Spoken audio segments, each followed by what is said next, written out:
Bank negara mungkin akan pendekkan pinjaman dari 10 tahun kepada 7 tahun.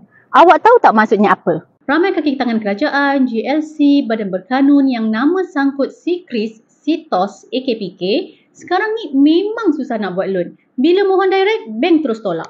Kalau awak tak bertindak sekarang, peluang nak mohon loan dengan tempoh 10 tahun tu boleh lesap terus.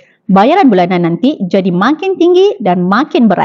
Tapi jangan panik, masih ada cara nak susun balik rekod kewangan dan kemaskan profil supaya layak untuk mohon. Ikut laluan khas, bukan terus lompat bank.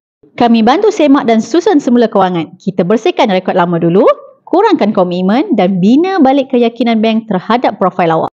Setakat ini dah lebih 600 kaki tangan yang kami bantu dari seluruh Malaysia. Ramai yang dah berjaya kemas profil dan mereka boleh mohon loan semula. Tekan link kat bio untuk semakkan secara percuma atau DM kami terus. Jangan tunggu sampai polisi dah keluar baru nak semak. Waktu tu mungkin dah terlambat.